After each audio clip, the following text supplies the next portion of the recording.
Jo Leute, was geht ab? Mein Name ist Kanli, wir sind wieder in den Soundstar Studios und drehen heute eine neue Folge von unserem Format Artist Talk. Ich habe heute einen Gast, der schon seit über 20 Jahren Musik macht, der in München angefangen hat Musik zu machen, mittlerweile wieder in München ist und weiter Musik macht, eine neue EP auch bald am Start hat, der aber auch einen Zwischenstopp in Indonesien hatte und da zum Popstar aufgestiegen ist. Mein Gast ist Audienz, das ist Artist Talk. Viel Spaß.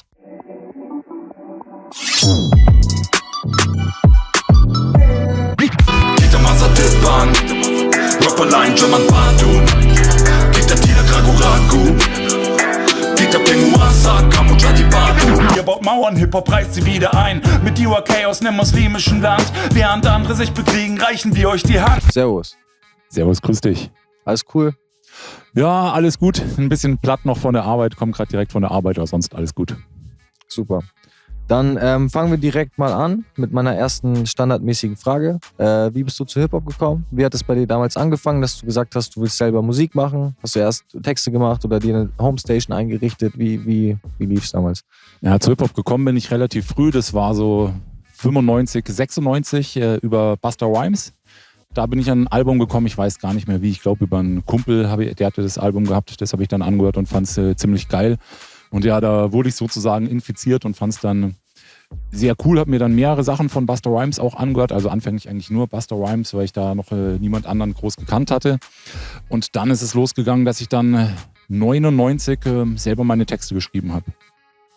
Und davor das erste deutschsprachige, das war dann Main Concept mit David P., das ich gesehen habe. Das war auch so 97 rum, die habe ich mal live gesehen, wie David P. freestylt und fand das richtig, richtig krass. Und da habe ich dann gedacht, ja, sowas möchte ich auch mal machen. Also warst du bei den Live-Gigs unterwegs, hast dir das alles ein bisschen angeschaut und dann für dich selber zu Hause deine Texte geschrieben? Ja, genau. 1999 war es dann die ersten Texte. Und dann hast du dir Mikrofon organisiert und zu Hause angefangen, ein bisschen zu üben, oder? Nee, das überhaupt nicht, weil damals gab es halt auch noch kein YouTube, damals gab es keine Tutorials, wie kann ich jetzt ein Lied aufnehmen, oder wenn man jetzt mal googelt, wie entsteht ein Rap-Song, da findet man halt eigentlich alles. Dass dann eine Strophe 16 Zeilen hat, dann kommt der Chorus und das Ganze, das hatte ich damals nicht und musste das sozusagen dann für mich selber rausfinden. Und es hat schon 1-2 Jahre in Anspruch genommen. Dann habe ich in der 9. Klasse, die habe ich wiederholt und da habe ich dann einen kennengelernt, der auch gerappt hat. Den Martin, mit dem ich bis heute noch befreundet bin. Und der hat dann ein Studio ist jetzt das falsche Wort, der hat halt ein Headset, mit dem er aufgenommen hat, hatte damals Cool Edit 1. noch irgendwas. Und damit haben wir dann aufgenommen. Das war dann so 2001, wo ich die ersten Lieder dann aufgenommen habe. Aber davor 99 bis 2001 dann eigentlich alles nur für mich geschrieben. Und dann wart ihr dann auch Crew offiziell, oder? Ja, wir waren eine Crew, da waren noch einige andere dabei, aber die anderen haben es dann auch nicht so ernst genommen. Es war halt dann einfach so ein Zusammenschluss von 6, 7, 8 Leuten und da hat halt jeder ein bisschen was gemacht. Wir haben uns jeden Sonntag zum Freestylen getroffen. Also damals habe ich auch noch ziemlich, jetzt wollte ich schon fast sagen gut, aber ziemlich oft ist das bessere Wort, gefreestylt. Da haben wir dann jeden Sonntag dann unsere ganzen Freestyles dann nochmal aufgenommen und dann haben so abgespeichert Freestyle 1, Freestyle 2, Freestyle 3 und am Schluss war es halt bei über Freestyle 300. Also wir haben halt wirklich sehr, sehr viel gefreestylt. Aber die anderen haben es dann auch nicht so ernst genommen, bis auf der Martin, den ich dann in meiner 9. Klasse auch kennengelernt habe und wir beide haben dann eigentlich durchgezogen, also auch für viele Jahre gemeinsam Musik gemacht und auch bis heute noch im Kontakt. Und du hast dann deine ersten Releases auch gehabt, oder? Hast du dann erst mal ein Musikvideo gedreht und so? Ja, das erste Musikvideo, das war 2002. Das ist dann vielleicht auch ein Tipp für jemanden, der gerade anfängt zu rappen. Wenn man gerade angefangen hat, muss man nicht unbedingt sein ganzes Material, was man hat, online stellen. Den Fehler habe ich halt gemacht. Also ich habe da übelst wacke Sachen dann hochgeladen. Ja, da war irgendein 50 Cent Remix habe ich damals gemacht und habe dazu dann unter der Tiefgarage ein Video gemacht, was halt wirklich richtig, richtig wack und peinlich war. Und das habe ich halt hochgeladen. Und da, wenn man halt gerade mit irgendwas anfängt, dann hält man sich halt auch schon sehr schnell, vor allem wenn man jünger ist, für den Geilsten. Ja, klar. Und da habe ich dann halt gedacht, ja, das ist so krass, das muss ich unbedingt hochladen. Also da gab es noch kein YouTube, dann habe ich das auf meine eigene Homepage von damals hochgeladen. Und das ist dann auch ziemlich gut rumgekommen, aber nicht, weil es so geil war, sondern weil es eher so, ja, heute würde man sagen, so ein Cringe-Moment ist das halt einfach, wenn man das Video anschaut. Aber das war zumindest das erste Video, was ich gemacht habe. Und dann die ersten Lieder, ja, auch so 2002, 2003 rum. Und dann später warst du dann auch in der Münchner Szene aktiv, oder? So ein bisschen hast da connected, viele Leute kennengelernt. Mit wem warst du denn damals cool und wie hast du die Szene damals wahrgenommen in dem Zeitraum? Also früher, ich spreche jetzt mal von 2002, 2005 darum, da gab es halt bei weitem noch nicht so viele Rapper wie jetzt. Da gab es natürlich Blumentopf und Main Concept, Feinkost Paranoia gab es, dann gab es Monaco Lights. Und danach, das waren halt schon, sagen wir so, das höhere Level, auch die Leute, die man dann schon gekannt hat. Und danach gab es halt mit uns zusammen sehr, sehr viele Nachwuchsrapper. Da gab es halt dann eine Gruppe, die hieß Backup Art. Illusion war so der Rapper, der das Ganze initiiert hat. Und meine Crew damals, wir hießen, ursprünglich hießen wir Munich West Foundation und danach Ugly and Proud. Aber das waren dann auch so die Leute, mit denen ich dann halt viel gemacht habe. Und damals, ja noch früher, jetzt habe ich eine Gruppe vergessen, das war 2002. Da hießen wir Melting Pot, das war HK089. Der war auch früher, wo es halt noch nicht so viele Rapper in München gab, auch einer, den halt sehr, sehr viele gehört haben. Und das war halt so ein cooler Rapper, den halt auch, sagen wir, Deutsche gehört haben, aber den halt auch viele Ausländer gehört haben, wo man sich halt irgendwie drauf einigen konnte und sagen konnte, ja, das ist ein Ausländer, der hat so schon Street Credibility, wie man sagt, aber halt auch coole Texte, sodass halt auch dann so der Normalbürger jetzt, sage ich mal, sich anhören würde. Und wie habt ihr euren Shit damals an den Mann gebracht? Also weil, wie gesagt, YouTube war noch nicht am Start, es war vielleicht eventuell noch MySpace, aber es war ja wirklich eigentlich, also waren es ja noch die Zeiten, wenn du ein Rapper sein wolltest, der am Start ist, dann hast du über viele Kosten gehabt, um Sachen in Vertrieb zu kriegen und so. Und wie habt ihr das damals gemacht? Selber gepresst? Und ja, hauptsächlich übers Internet und wir hatten eine eigene Homepage, da haben wir alles hochgeladen und halt beispielsweise über das MC-Forum verbreitet. Also früher, ich glaube mittlerweile das MC-Forum ist gar nicht mehr so groß. So Rappers-In-mäßig. Ja, genau, so halt noch vor Rappers-In, das MC-Forum und da gab es halt sehr, sehr viele, die halt da regelmäßig was gepostet haben und da haben wir auch unsere Sachen reingepostet und dann hat sie es halt verteilt. Und dann auch auf Live-Gigs ein paar Connections gemacht, oder? Ja, also mit denen hatte ich auch meinen ersten Auftritt damals mit Melting Pot. Das war der 14.02.2002. 2003 muss es gewesen sein. Und dann einen Monat danach den zweiten Auftritt und dann gleich der dritte. Das war eigentlich ziemlich krass. Beim dritten Auftritt war ich dann Vorgruppe von Kool Savas und von Echo. Wo ich mich halt auch selber frage, wie ich daran gekommen bin. Also an den Skills lag es sicher nicht. Das war halt vom Hakan, der Cousin, der hat da sowas veranstaltet und da waren halt dann auch Echo und Savas gebucht und noch ein paar ziemlich andere krasse Leute. Ich weiß nicht, ob du Pillard kennst. Ja, Snagger und Pillard. Genau. Der Pillard mit seiner damaligen Gruppe Nordkurve, die waren da. Halt sehr, sehr, sehr, sehr viele coole Leute. Das waren in Coburg und da ist halt so ungefähr die ganze Hip-Hop-Szene in Deutschland hingepilgert. Und ihr wart auch am Start. Und wir waren auch am Start. Für München die Fahne hochgehalten. Ja, ich glaube, sonst war tatsächlich kein anderer Münchner da. Aber ja, also da die Uhrzeit, wo ich aufgetreten bin, da Fahne hochhalten, wäre vielleicht auch ein bisschen zu viel gesagt. Da waren im Publikum vielleicht 20, 30 Leute. Aber später, wo wir dann weg waren, ging es dann auch schon gut ab. Als der Main Act dann kam quasi. Ja, also auch bei Nordkurve ging es dann, glaube ich, schon gut ab. Dann ich bilde mir auch gerade sogar ein, dass Manuelsen da war, aber ich bin mir gerade nicht ganz sicher. Ja, der ist ja auch da mit diesen ganzen NRW. Der Manuelsen ist ja auch schon ewig am Start. Ja, stimmt. Der war ja auch überall. Ja, und dann bei Savas und Echo, da war es halt dann mega, mega voll. Aber damals für uns halt eine coole Sache, weil 2002, das war halt dann das Jahr, wo Echo groß geworden ist und 2003 den dann halt in seiner damaligen Höchstphase dann zu sehen, fand ich schon cool. Ja, inspiriert auch, oder?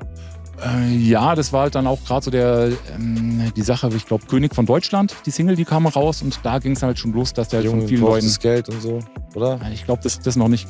Ich glaube, das kam dann noch nicht, aber der wurde auf jeden Fall da dann schon gehatet und wurde gesagt, ja, der ist nicht real und alles, aber ja, jetzt sieht man es ja, der ist seit Jahren am Ball und mittlerweile, ich glaube, jeder hat irgendwie Respekt vor ihm. Auch ein großer Schreiber, ja. Der hat auch ein Video hochgeladen, der hat ja dieses 100 Bars, dann hat er irgendwie 1000 Bars gemacht. Jetzt mittlerweile habe ich gesehen, der hat ein Video, das geht 1,5 Stunden und der rappt da 1,5 Stunden durch. Schon krass. Ja, 2020 Bars ist es. Ja. Der geilste YouTube-Kommentar unter dem Video. Schatz, ich komme gleich zu deinen Schwiegereltern, ich muss noch ein Lied fertig hören.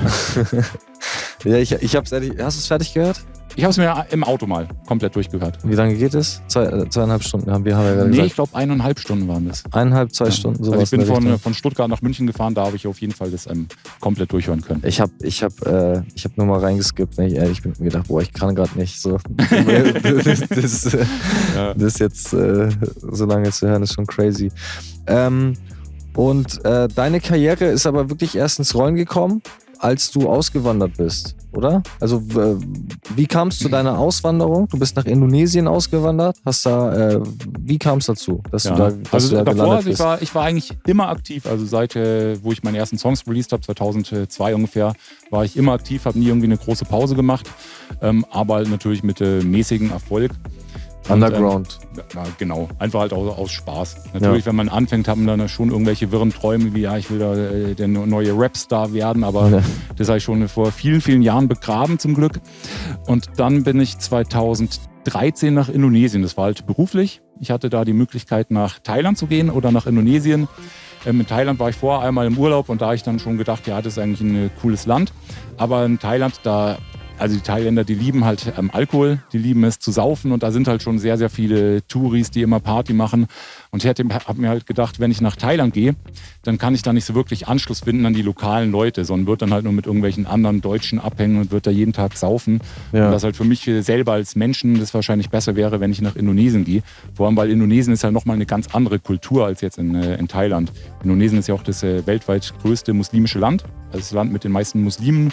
Und das hat mich einfach total interessiert. Ich war noch nie vorher in Indonesien. Dann habe ich gesagt, ja, ich gehe mal nach Indonesien beruflich.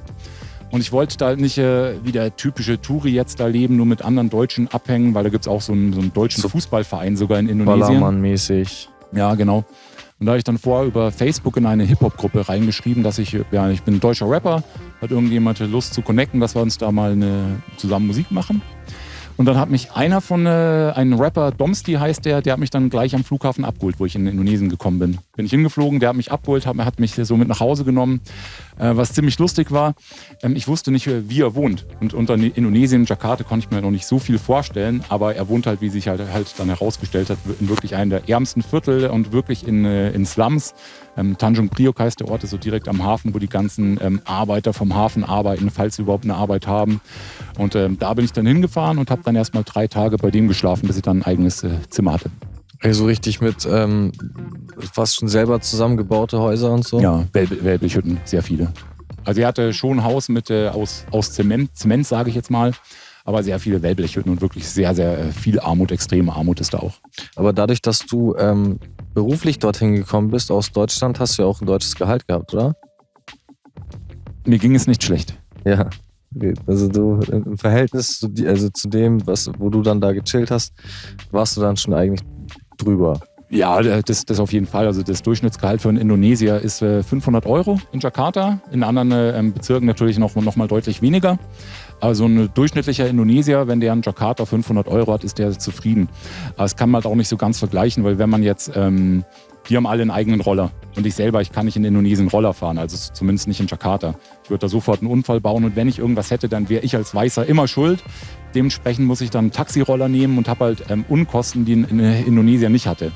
Und generell ist halt für einen Weißen in Indonesien eigentlich alles teilweise doppelt so teuer wie für einen Indonesier an sich. Weil sie da die Kuh melken können. Ja, genau. Und selbst wenn man dann auf Indonesisch antwortet und sagt, ja, ich bin nicht reich und ich bin doch auch nur ein armer Junge, interessiert dir nicht, du bist weiß, du zahlst das Doppelte. Ja. Und dementsprechend, also es ist jetzt nicht so, dass ich da mega viel Kohle angespart habe und natürlich habe ich es dann auch gemacht, wenn ich mit irgendwie Leuten in Slums abgehangen bin, dann habe ich halt auch für alle Essen und Trinken bezahlt. Selbstverständlich dann in der Situation. Ja, du hast dann quasi da so eine kleine Homebase gefunden in Indonesien, hast angefangen dich wohlzufühlen, hast deine ersten Tracks da gemacht auch mit den Leuten. Wie kam das, dass ihr dann gesagt habt, hey, lass mal einen Song machen? Ja, das kam wie gesagt über Facebook, dass ich mit dem einen dann connected habe. Ich meine vor Ort.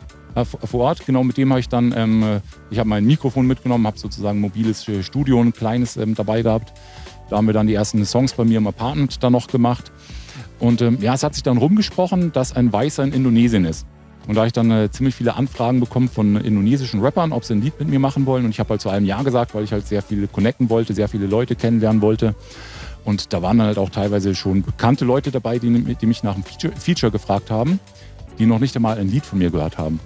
Sondern einfach nur, da ist ein weißer Rapper, mit dem will ich was machen. Also total bescheuert. Also auf der einen Seite freut einen das natürlich, aber auf der anderen Seite sieht man dann halt auch erstmal als Weißer, wie privilegiert man dann eigentlich ist. Und man will ja eigentlich auch nicht nur irgendwas umsonst haben, nur wegen der Hautfarbe. Aber war denn alles so auf peaceful oder gab es auch Stress? Also mit mir selber war alles peaceful. Stress generell gab es da immer. Also ich wurde auch noch nie zuvor in meinem Leben so oft mit dem Tod konfrontiert wie in Indonesien. Also jetzt natürlich auch in Deutschland hatte ich mal einen Kumpel, der gestorben ist, aber in Indonesien, da sind jetzt 5, 6 Leute von mir, die ich kannte, mit denen ich abgegangen bin, sind schon gestorben jetzt in der Zeit. Und da war es halt kriminellen Sachen auf der Straße, oder? Ja, unter anderem. Und jetzt von einem Kumpel von mir ist die Frau jetzt leider verstorben dieses Jahr. Da war ich auch auf der Trauerfeier und die hatte Typhus gehabt. Und den Typhus, daran stirbt halt niemand in Deutschland, weil da die ärztlichen Versorgungsmittel viel besser sind. Aber da ist halt, die Krankenhäuser sind im miserablen Zustand, da stirbt man halt dann auch an Typhus. Und ja, und ansonsten, was Kriminalität angeht, die Leute, mit denen ich, also nicht alle, aber viele Leute, mit denen ich abgehangen habe, die hatten halt einfach gar nichts. Bei denen ist es auch teilweise so, wenn die sagen, die kommen aus Tanjung Priok, die bewerben sich irgendwo, werden die abgelehnt aufgrund des Ortes, also der Ära, der Gegend, woher sie kommen. Und dementsprechend müssen die halt auch an Geld kommen und da waren halt schon welche dabei, die halt auch Gangs gegründet haben, die halt auch andere Machenschaften dann hatten, was ich auch an der Stelle fast gar nicht verurteilen kann, weil die keine andere Möglichkeit hatten, an Geld zu kommen und irgendwie müssen die überleben. Und da war es dann auch einmal so, dass da eine befeindete Gang, da war ich jetzt nicht dabei, aber eine befeindete Gang hat Kumpel von mir angegriffen, einer hat eine Machete in den Arm bekommen, wo man dann die Knochen hier auch gesehen hat im Oberarm.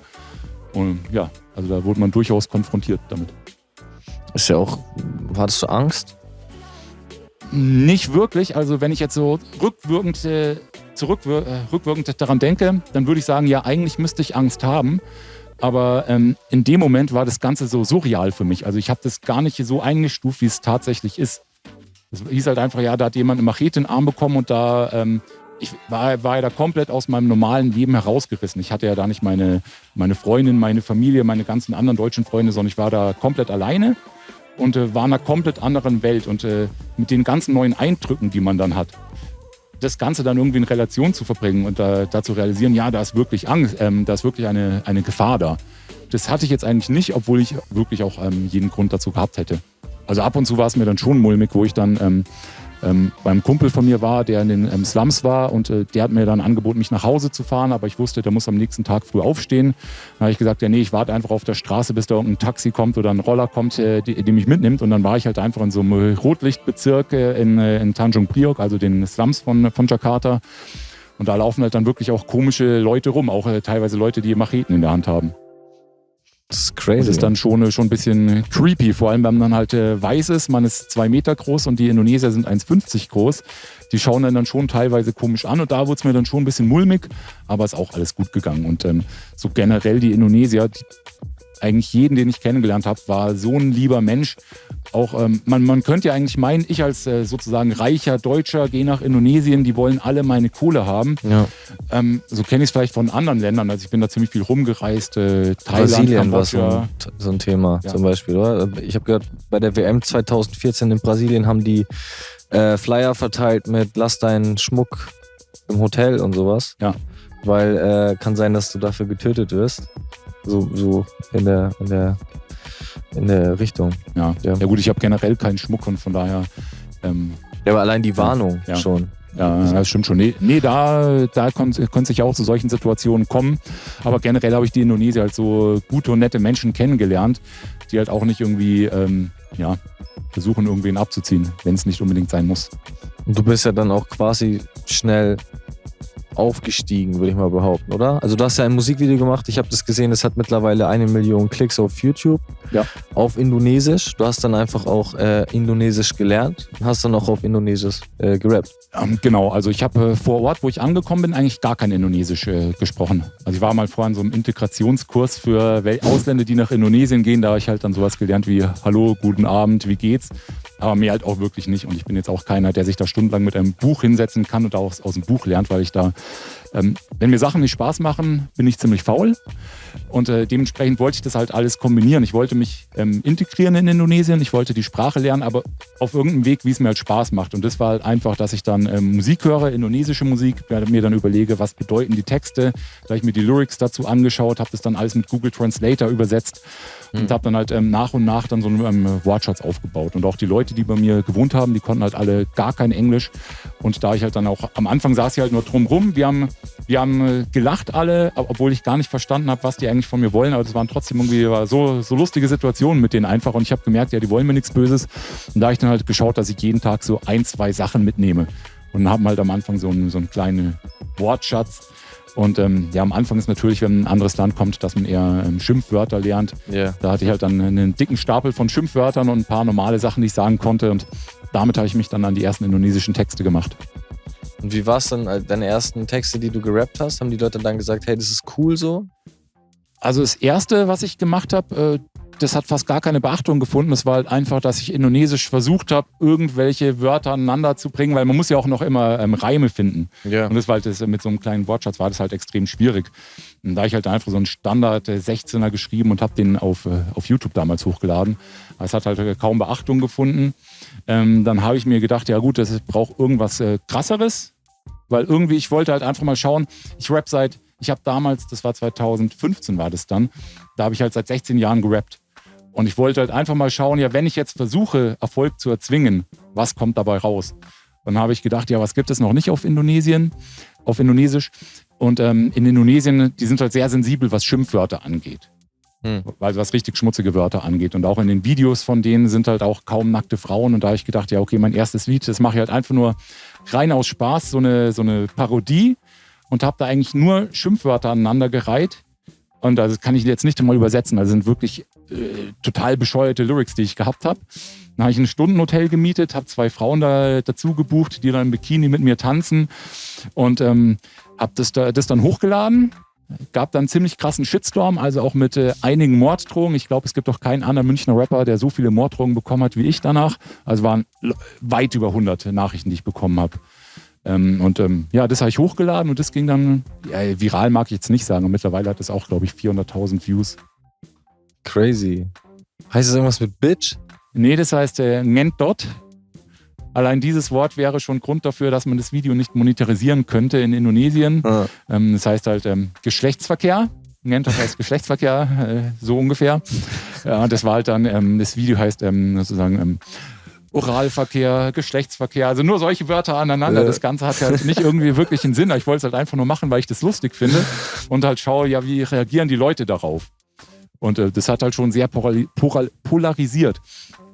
Vor allem sehr lustig war, in dem Video war halt auch noch ein Kumpel von mir und in dem Video also 2 Frauen und ein Kumpel und wir alle halt oben ohne, waren im Whirlpool und so gelegen. Ja. Und das Lustige an dem Konzept sollte sein, ich halt im Arm mit 2 sehr, sehr hübschen Frauen und ganz am Schluss küsse ich den Kerl. Und Indonesier sind halt schon generell ziemlich homophob leider und da war halt die letzte Szene, so er und ich, wir sind umschlungen, kommen uns immer näher und bevor die Lippen sich dann halt berühren, blendet es dann aus. Also ich habe den halt auch nicht wirklich geküsst. Es sollte halt einfach so ein lustiges Ende sein. Und da haben sich halt dann auch die Leute total aufgeregt. Ja, du bewirbst Homosexualität damit. Nee, du hast das komplette Land gecrossed, so im Endeffekt. Ja, und dazu kommt noch ein Fehler. Es war wirklich ein Fehler, der mir auch im Nachhinein extrem leid tut. Also wie gesagt, ist das größte muslimische Land. Und ich, Idiot, habe das halt am ersten Tag von Ramadan hochgeladen. Ich war damals in Deutschland. Ja, und ich hab das halt nicht gecheckt. Also wirklich nicht gecheckt. Anders hätte ich das niemals gemacht. Und dann habe ich es halt hochgeladen und das haben dann halt Leute an irgendwelche so mega krassen islamischen Organisationen in Indonesien geschickt. Jetzt im Nachgang sage ich auch zu Recht, weil ich einfach ein Idiot war. Ja, und dann war das Lied zu Ramadan online und ja, seitdem habe ich auch einen Kommentar reingeschrieben und angepinnt, dass ich das Video immer zu Ramadan runternehme. Ah, also jetzt nimmst du es dann jedes Mal? Ja, jetzt tue ich es immer runter zu Ramadan. Es war halt ein extrem blödes Timing. Wenn ich in Indonesien gewesen wäre, in Indonesien, alle meine Freunde sind Muslime, da hätte ich es natürlich mitbekommen, dass Ramadan ist. Ja. Aber hier, wenn man halt hier in seinem Arbeitsalltag ist, da unterhält man sich halt auch nicht groß über Religion. Also ich mich zumindest nicht, weil es ja doch was ziemlich Privates ist auch. Ja. Da habe ich es dann irgendwie übersehen. Meine indonesischen Freunde haben mich dann halt schon darauf aufmerksam gemacht. Aber ja, da ist das Kind schon in den Brunnen gefallen und das tut mir auch wirklich sehr, sehr leid, würde ich hier natürlich nicht nochmal so machen. Und hast du deine Lyrics dann in der Zukunft verändert und auch wolltest du noch mal was sagen? Also jetzt nicht nur ficken und... Ja, also das war das erste Lied. dann habe ich gedacht, ja, das ist mir eigentlich schon zu krass, weil ich stehe da, also in dem Lied sage ich auch Sachen halt, zu denen könnte ich ja normalerweise als Mensch nicht stehen. Das war halt wirklich rein aus dem Entertainment-Aspekt zu sehen.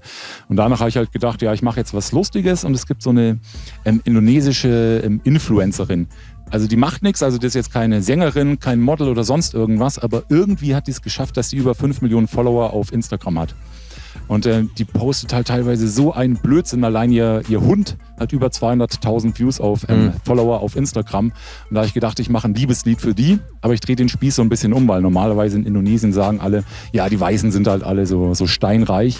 Und da in dem Lied sage ich halt, ich bin der arme Weiße und ich liebe die reiche Indonesierin. Weil die bekommt pro Instagram-Story, die sie postet, ungefähr umgerechnet 100 Euro. Und die macht davon so 30 Stück am Tag, also 3.000 Euro jeden Tag in Indonesien. Also die ist halt wirklich steinreich und da sage ich halt, ja, du bist so reich, ich bin so arm, ich bin unglücklich verliebt in dich und mache dann halt auch sehr viele Sachen, die halt wirklich eigentlich zeigen, dass das Lied ein Spaß ist. Da sage ich halt zum Beispiel, ja, heirate mich oder ich entführe deinen scheiß Hund. Aber das haben halt die Leute trotzdem nicht gecheckt und da haben halt wirklich dann sehr, sehr viele geglaubt, dass es ernst gemeint ist, dass ich die wirklich liebe. Und dann ist es halt dadurch viral gegangen. Also auch sie selber hat es dann gerepostet, mit ihren 5 Millionen Followern dann geteilt. Und das war auch das erste Mal, dass sie in den Charts war. Also da war ich dann damit in indonesischen Charts. Auf den Amazon-Charts in Deutschland war ich, also nicht nur in der Kategorie Hip-Hop, sondern allgemein unter Bestseller war ich irgendwo auf Platz 7 oder 8 oder irgendwie sowas. Also das war jetzt auch bis jetzt das Erfolgreichste, was ich gemacht habe. Aber das hat dann auch noch nicht die 1 Million View-Marke geknackt. Das war dann ein Lied mit Echo Show. Echo Show ist so einer der bekanntesten indonesischen Rapper. Mit dem habe ich mich zusammengetan und ein Video gemacht. Und das hatte dann jetzt 1 Million, 10.000 oder noch irgendwas Aufrufe. Und um was geht's da inhaltlich? Das Lied heißt Masa Depan, das heißt so übersetzt wie Zukunft. Das ist halt so ein typischer Representer-Song. Also wir sind Raps Zukunft. Ja, scheiße nicht. Na doch, eigentlich schon. Wir sind so die Zukunft. Was ihr macht, ist Steinzeit-Rap so ungefähr. Es ist die 1:1 Übersetzung. Das ist halt noch mit ein paar lustigen Sprüchen auf Indonesisch. Cool. Aber das hatte auch schätzungsweise von den 1 Million Views 900.000 wegen ihm und der Rest vielleicht dann wegen mir. Ich habe auf der Wikipedia, auf der indonesischen Wikipedia-Seite auch gesehen, ich habe mir die vorne übersetzt auch, dass ihr für einen Soundtrack an einem Kinofilm mitgearbeitet habt. Stimmt das? Ja, 2008, ich glaube 2008 war das. Da haben wir ein Lied gemacht für Sadistikum, das ist so ein Horrorfilm. Da auf dem Soundtrack ist beispielsweise Roger Reckless. Roger Reckless kennst du wahrscheinlich auch, Münchner DJ-Rapper. Der war da noch dabei und ich war da drauf zusammen mit MC Pint und Rakim. MC Pint kenne ich auch, ja. Ah, okay. Ja, das, mit dem habe ich 2005 sehr, sehr viel gemacht und auch bis jetzt immer noch. Auch viele Beats. Ja, genau. Und kennst du Beatbaron? Beatbaron auch Neuperlach? Beatbaron sagt mir was. Ja. Das ist auch so ein Neuperlacher Urgestein. Aber so, ich 100% Kandala kennt ihn. Ich habe ihn schon mal gehört, aber jetzt so an sich, nicht persönlich. Ja. MC Pint war ein Typ, mit dem war ich persönlich in Kontakt. Ja, auf jeden Fall, Beatbaron hat es produziert und da sind wir dann auf den Soundtrack gekommen für einen Film Sadistikum, den ich nie gesehen habe, der auch ziemlich grottenschlecht sein muss. Ja. Genauso wie der Soundtrack. Ja, crazy. Und dann hast du deine Zelte dann da wieder abgebrochen und bist nach Deutschland gekommen, oder? Dann irgendwann war Indonesien vorbei? Ja, es war 2015. Also ursprünglich war sowieso nur geplant, dass ich 9 Monate da bleibe. Und dann insgesamt in ein paar Unterbrechungen war ich so durchgehend wahrscheinlich 16, 17 Monate in Indonesien. Und 2015 bin ich dann wieder zurück nach Deutschland. Und jetzt deine Projekte hier in Deutschland, was hast du da vor? Also natürlich ist es so, dass ich weiter auf Indonesisch was mache, weil auch einfach, also ich höre deutschen Rap schon so lange und irgendwie, ich habe mich da schon vollgefressen daran. Aber das Indonesische ist nach wie vor noch sehr, sehr interessant für mich. Zum einen, weil ich da nach wie vor noch die Sprache lernen kann. Zum anderen, weil ich halt da auch einfach mehr Hörer habe, die das interessiert und ich mehr im Austausch mit den Leuten da sein kann. Und weil ich halt auch mit einem ganz anderen Kaliber von Leuten zusammenarbeiten kann. Und dementsprechend mache ich nach wie vor sehr, sehr viele indonesische Sachen. Jetzt habe ich ein Projekt beispielsweise mit einer, die heißt Dira Sugandi und die hat den Song für die Asia Games 2018 gemacht. Die Asia Games, das ist sowas wie die Olympischen Spiele und die waren in Jakarta 2018 und mit der mache ich jetzt ein Lied, mit der Sängerin des offiziellen Songs dafür. Ansonsten auf Deutsch mache ich auch was, auch wenn ich halt natürlich weiß, es interessiert wahrscheinlich keine Sau, wenn ich was auf Deutsch mache, aber es ist einfach nur so aus Liebe, es macht mir halt einfach Spaß und ich musste auch nicht viele Hörer erreichen in Deutschland. zusammen mit dem Martin, wo ich dir vorhin erzählt habe, mit dem ich angefangen habe, so mehr oder weniger zu rappen. 2001, wo ich in die Klasse gekommen bin mit ihm. Ja. Oder 2001. Und ja, mit dem zusammen mache ich eine EP, die eigentlich so gut wie fertig ist. Auf gut Deutsch, wir haben noch gar nicht angefangen, aber wollen es bald machen. Und dann plant ihr das jetzt hier zu machen, bist jetzt wieder in München, ziehst ein Ding hoch. Du hast mir auch erzählt, glaube ich, du hast das erste Musikvideo von Agro Picasso gemacht. Ja, genau, das erste Video von ihm. Also ich glaube, der hatte davor so ein selbstgemachtes oder 2 selbstgemachte. Eins mit dem Henry von Diltily, ich weiß nicht, ob du den kennst. Das dritte dann, also das erste, was so semi-professionell war, sage ich jetzt mal, habe ich gemacht. Asche zu Asche hieß das. Da habe ich ihn kennengelernt und davor halt öfter mit dem geschrieben. Auch ein sehr, sehr cooler Rapper. Also seine Musik finde ich nach wie vor sehr geil. Und ich glaube, ich bin sogar einer der Ersten, der ihm so als anderer Münchner Rapper so Respekt gegeben hat und gesagt hat, dass ich seine Musik feiere, weil am Anfang seine Sachen, da waren halt, der hatte 100 Views, 200 Views und ich fand es halt irgendwie geil und habe gesagt, ja, ey, ist echt cool. Und von daher freue ich mich echt mega für ihn, dass halt jetzt halt immer mehr Leute sagen, ja, der ist cool. Und ich glaube, bei dem geht es momentan schon gut ab. Also was Views, was Follower angeht, das steigt alles. Ja, Agro Picasso ist mittlerweile irgendwie, keine Ahnung, bei jedem Interview Thema. Ja. Ja, weil er halt auch durchzieht. Das ist halt so eine Sache, mega viele sagen halt einfach, ja, ich bin Rapper und dann machen die halt 1 Lied oder 2 Lieder im Jahr, während der halt mega produktiv ist und hungrig ist und das sieht man ihm halt auch voll an. Und das finde ich halt cool. Also natürlich jetzt nicht alles, was der an Aussagen hat, würde ich so unterschreiben. Das überhaupt nicht, aber darum geht es ja gar nicht. Workflow stimmt. Er ist so Münchens Hoffnung irgendwie. Ja, schon. Ja, also es gibt keinen, der sagt so, hey, irgendwie scheiße. Oder ne, alle haben die gleiche Meinung und sagen, zieh durch. Jeder gönnt ihm auch irgendwie so. Ja, auch, ich glaube sogar auch viele Leute, die sagen ja normalerweise so Gangster-Rap oder Straßenrap ist gar nicht mein Fall. Selbst da sind sehr viele dabei, die sagen, ja, aber Agro Picasso, darauf können wir uns einigen. Und was hältst du vom Rest der aktuellen Münchner Szene? Verfolgst du das gerade noch so ein bisschen? Hast du da ein paar noch auf dem Schirm? Ja, auf dem Schirm schon, aber verfolgen tue ich es jetzt ehrlich gesagt nicht wirklich. Also natürlich, was man so kennt, Alias. Der bringt jetzt auch ein neues Album bald raus und Alias finde ich cool. Boshi-san finde ich sehr, sehr geil. Der war letzte Woche auch hier. Ah, cool. Haben wir ein Video gedreht. Ja, von dem auch, die Musik finde ich auch cool, weil der halt auch viel singt und der hat einen geilen Flow. Also das kann ich mir auch immer sehr, sehr gut anhören. Fertoni, wobei ich glaube, der wohnt ja jetzt in Berlin. Glaube ich. Kenn ich nicht. Kennst du nicht Fertoni? Nee. Muss ich mal anhören. Schreibt man aber Fatoni, oder? Genau. Dann habe ich schon mal gelesen irgendwo. Ja, ich habe jetzt kein Bild im Kopf. Okay, auch ein sehr, sehr, sehr guter Rapper. Der war früher bei Creme Fresh und auch mit Creme Fresh zusammen bei 58 Beats, also dem Label von Main Concept. Da war er gesigned. Ansonsten in München. Also es gibt halt, ich respektiere generell jeden. Also es ist jetzt nie so, dass ich sage, ja, ich gönne irgendjemanden was nicht. Aber ich verfolge es halt einfach nicht so viel, einfach weil mir halt auch so ein bisschen die Zeit dafür fehlt. Und wenn ich halt gerade so ein bisschen Freizeit habe, dann befasse ich mich halt eher mit indonesischen Sachen. Also die ganzen Leute, die bei dir zu Gast waren, die checke ich schon alle aus. Also auch Großes K, der auch sehr cool ist. Den Sonny, The Dawn, den kenne ich auch schon seit ich glaube so 10 Jahre alt bin. Also wir beide kommen aus Buchenau, Fürstenfeldbruck. Kennst du wahrscheinlich auch einen Siggi? Ja, klar, auch seit Ewigkeiten. Ja. Genau, also da auch den ganzen, die da sind, die finde ich auch eigentlich alle cool. Und bei mir ist halt eher so, wenn ich jetzt irgendjemanden musikalisch nicht so gut finde, dann höre ich es halt nicht an. Ich hate nicht, der soll sein Ding machen, ich gönne ihm alles. Und wenn ich es cool finde, ja, umso besser. Dann gönne ich ihm natürlich erst recht alles. Was glaubst du denn, das frage ich auch immer jeden eigentlich, was glaubst du denn, was das Problem ist, dass München Hip-Hop nicht auf dem gleichen Level ist wie andere Großstädte? Ja, schwierig, das hast du mal gesagt. Das macht jetzt auch im Nachgang so Sinn, dass halt die ganzen Plattformen alle in anderen Städten sind. Ja. Also Hamburg, Berlin, NRW und da sind ja auch sehr, sehr viele Rapper und das ist für die natürlich besser, wenn man da einfach 10 Minuten mit dem Auto fährt, man hat dann jemand, kann den interviewen, aber sowas gibt es halt in München nicht. Weil so generell vom Potenzial in München gibt es ja auch schon sehr, sehr viele gute Rapper, also kann ich mir jetzt auch nicht erklären. Oder ich glaube, viele haben halt auch einfach nicht die Connection und vielleicht auch nicht das Know-how, wie man wen anschreibt. Das ist ja alles so eine Marketingmaschinerie. Das ist ja damit gar nicht getan, dass man jetzt ein geiles Lied hat. Man kann ein geiles Lied haben, selber auf YouTube hochladen und keine Sau schaut sich das an. Ja, wenn es nicht anständig vermarktet ist, auf jeden Fall. Genau. Und dementsprechend, man braucht halt Leute, die wissen, wie man sich ausdrückt, wie man mit den Leuten, dann auch mit den Journalisten dann auch spricht.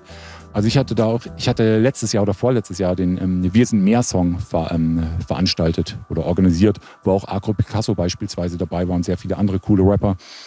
Und das hat schon eine ziemlich große Resonanz gefunden. Also da hat auch Backspin hat darüber geschrieben, hiphop.de hat darüber geschrieben. Wir haben noch, keine Ahnung, ich glaube sogar Stern TV oder ein paar andere Magazine haben darüber geschrieben.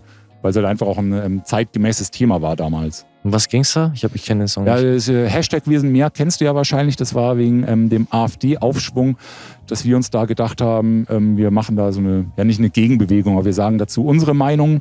Und das Konzept von mir war damals, ich will alle Rapper, die Bock drauf haben, will ich dabei haben. Also ich habe wirklich mega viele angeschrieben, von den vielen kam halt einfach kein Feedback zurück. Aber Agro Picasso und einige andere haben dann geantwortet und jeder konnte zu der aktuellen politischen Lage das sagen, was er mag.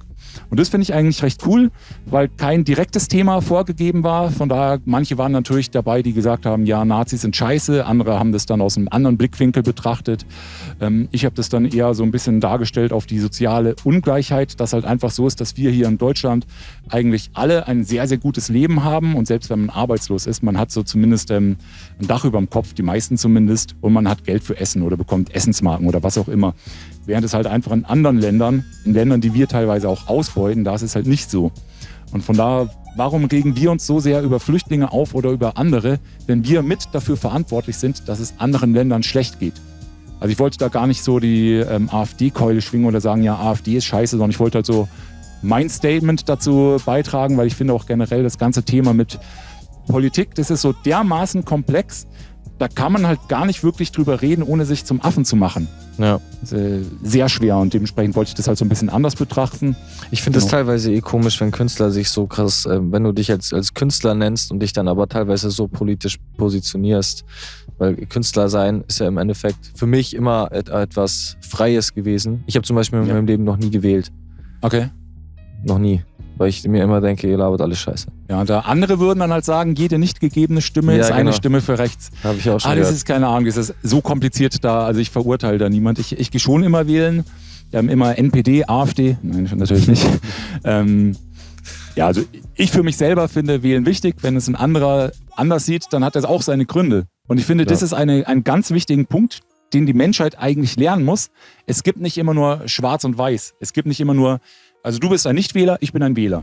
Und wenn wir jetzt sagen, du bist scheiße, weil du nicht wählst, da kommt man nicht weiter. Könnte ich auch sagen, du bist scheiße, weil du wählst. Ja, genau. Und da kommt man keinen Schritt weiter. Aber wenn man versucht so nicht schwarz oder weiß, sondern grau zu denken, sondern ja, ich kann es verstehen, Politiker reden sehr, sehr viel Scheiße, einige. Von da kann ich es auch verstehen, wenn man nicht wählt. Und genau das kann man eigentlich in sehr, sehr viele Bereiche übertragen. Wenn man jetzt im Hip-Hop-Kontext das Ganze betrachtet. Ich kann natürlich jemandem sagen, ja, ich finde dein Rap scheiße, weil der ist zu Straße, du bist ein schlechtes Vorbild. Auf der anderen Seite kann man sagen, ja, aber er kann vielleicht anderen einen Weg raus aus der Kriminalität oder sonst irgendwas zeigen. Klar.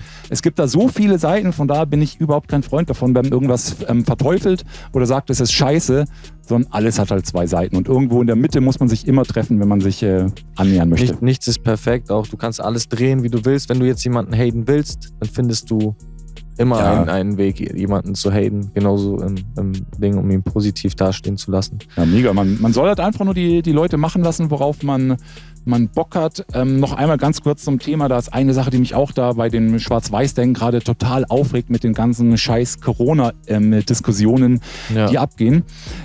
Die einen sagen, ja, ihr scheiß Verschwörungstheoretiker. Die andere Seite sagt... Was machst du denn für Facebook-Posts? Ich habe dich nicht auf Facebook, aber... was ich mache eigentlich... Bist du ein Maskengegner? Attila Hildmann und so? Nee, ich habe dazu keine große Meinung. Ich bin kein Virologe, von daher...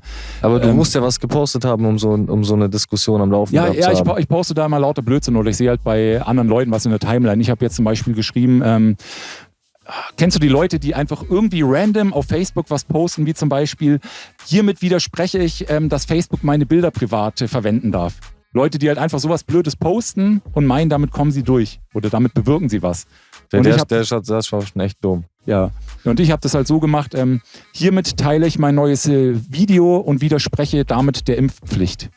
Und wenn ihr auch gegen die Impfpflicht seid, teilt mein neues Musikvideo. Also einfach mega bescheuert habe ich das eigentlich gemacht. Nur so ein Humor. Ja, genau. Also nicht ernst gemeint, aber da kommen halt auch ziemlich viele Reaktionen von allen Seiten. Also ich habe auch Leute in meiner Freundesliste, die dann halt wirklich so sind, so, ja, ihr schlafenden Schafe, macht euch schlau, glaubt nicht der Lügenpresse. Die Sache ist halt, das ist alles wahrscheinlich so krass kompliziert, dass man da gar nicht dahinter blickt. Vielleicht hat er recht, vielleicht hat irgendwer anders recht. Keine Ahnung. Ich mache jetzt das, was mein Menschenverstand mir sagt. Also ich schaue so beide Seiten an. Ich glaube jetzt nicht alles, was die ARD sagt. Aber wenn jetzt jemand sagt, ja, Maskenpflicht könnte dazu beitragen, dass sich das Virus, das gegebenenfalls gefährlich ist, dann trage ich halt eine Maske, wenn ich einkaufen gehe. Ich meine, dann gehe ich zum Einkaufen, ziehe mir eine Maske rüber, gehe raus und dann ist sie weg. Ja, ich denke mir halt auch, keine Ahnung, im Endeffekt sind die Leute, die sich damit beschäftigen, sind schon zu Recht, denke ich, in der Position, damit sie sich damit beschäftigen und solche Sachen verordnen. Und im Endeffekt glaube ich nicht, dass die Regierung uns jetzt so hart kaputt machen will und keine Ahnung. Weißt du, so im Endeffekt ist es halt scheiße. Man sieht in anderen Ländern, ist viel passiert. Aber weißt du, wo ich da schon raus bin? Ich habe, als Corona noch neu war, damals, als es dann angefangen hat mit dies und das. Als neu war, wo es noch nicht cool war. Genau, als es noch ganz, ganz frisch war. Habe ich auch so einen Facebook-Post, ich habe da irgendwas gesehen nur, irgendjemand hat was gepostet und ich bin noch so ein Copy-Paste-Typ teilweise. Wenn ich was cool finde, dann kopiere ich mir das einfach raus und poste es selber. Und habe dann sowas gepostet und dann gehe ich halt so offline wieder und dann gehe ich irgendwann wieder an mein Handy und sehe halt so, keine Ahnung, 80 Leuten sind schon am Liken. Mittlerweile ist es dann noch mehr gegangen. Es wurde 150 Mal geteilt.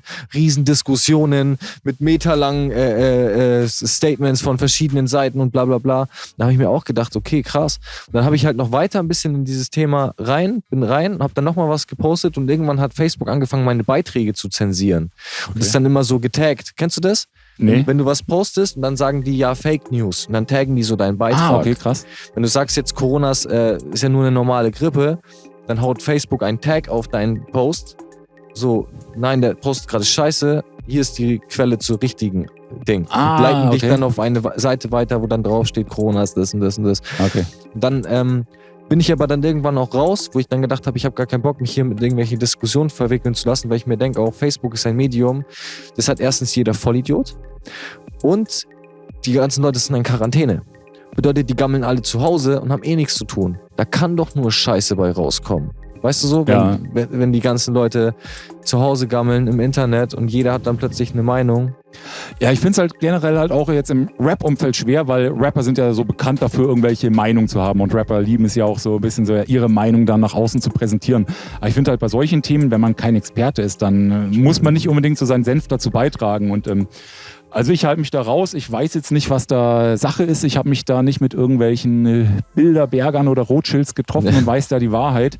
Von daher, ich hoffe, dass der Scheiß vorbei ist. Also ich denke, jeder von uns ist in irgendeiner Weise betroffen. Manche nur damit, dass sie Mundschutz tragen, andere halt trifft es auch finanziell hart. Also ich kenne einen Kumpel, der selbstständig ist, der jeden Tag mit seinem Laden 8.000 € Fixkosten hat.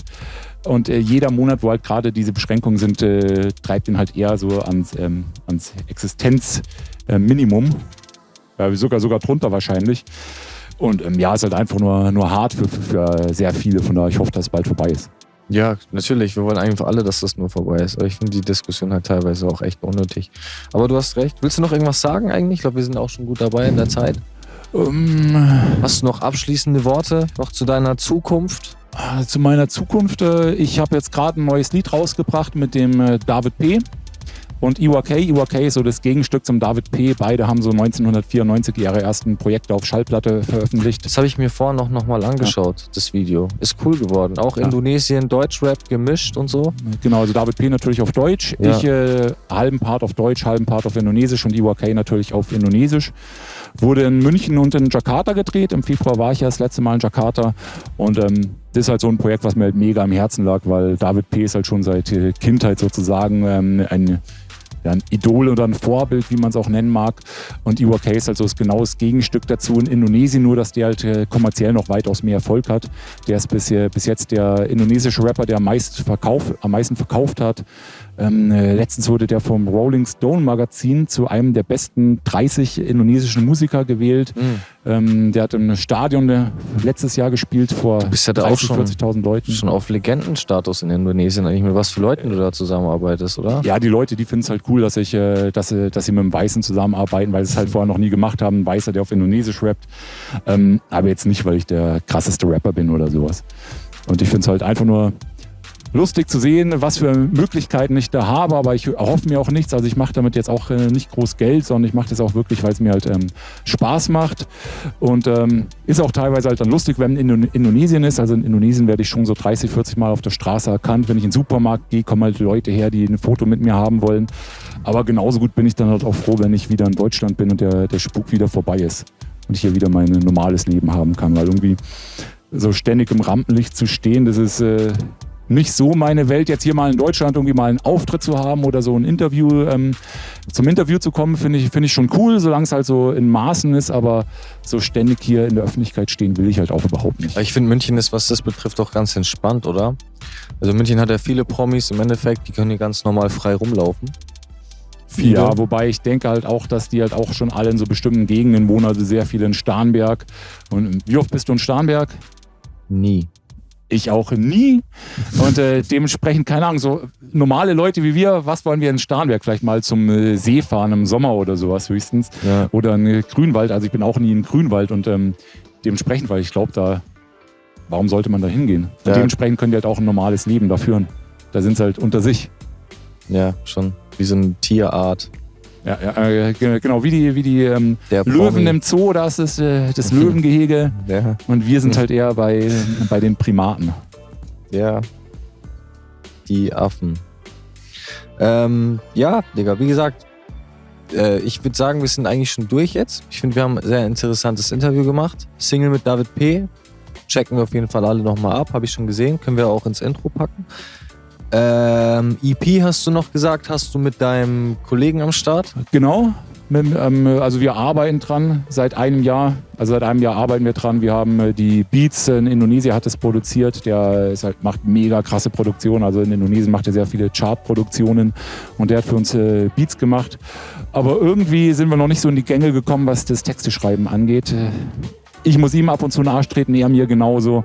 Und ich hoffe, dass wir das vielleicht alles noch im Sommer über die Bühne bekommen.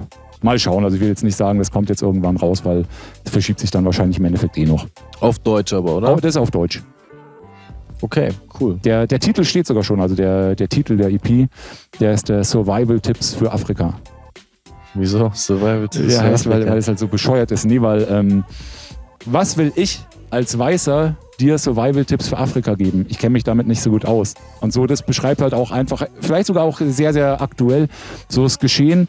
Jeder versucht, irgendwelche Informationen weiterzugeben, obwohl er sich selber gar nicht so gut auskennt. Wie jetzt Corona ist das beste Beispiel. Ja, wenn keine Virologen dir so tun, als wären sie Virologen. Jeder ist auf einmal Virologe. Ja, genau. Oder jeder folgt KenFM, den man anhand der Fakten und Daten da schon komplett auseinandernehmen kann. Ja. Der hat ja auch gesagt, irgendwie 80% der WHO... Wer ist die Passmann? Kennst du Passmann? Sag mir was. Die hat den voll auseinandergenommen. Ich kenne da auch ein Video. Genau. Ja, ich habe da auch so ein Video gesehen. Ja, aber gut, aber die Anhänger von ihm werden natürlich sagen, das ist mit gefakten Zahlen und sowas und mit Zahlen der Lügenpresse ist es halt widerlegt worden. Von daher, auch hier würde ich sagen, ich enthalte mich meiner Meinung. Besser ist es, Digga. Ich muss eigentlich auch aufpassen, was ich sage. Nicht, dass dann ich irgendwie wieder Scheiße in meinem Postfach habe. Aber ja, dann wünsche ich dir sehr viel Erfolg für die Zukunft. Danke sehr. Ich bin sehr froh, dass du hier warst. Ich bedanke mich auch. Muss man vielleicht auch dazu sagen, ich glaube, ich war einer der wenigen Gäste, die so aktiv auf dich zugekommen ist. Wahrscheinlich fragst du sonst die Interviewpartner an und fragst, ob die da mal Lust haben. Aber ich habe das Format gesehen, auch die anderen Rapper, die da waren, fand ich alle sehr cool und habe gedacht, hey, da will ich auch mal, wenn ich denn darf, vorbeikommen. Von daher vielen Dank. Ja, gerne. Fand ich cool. Dann check. Corona-Check, okay. Peace out.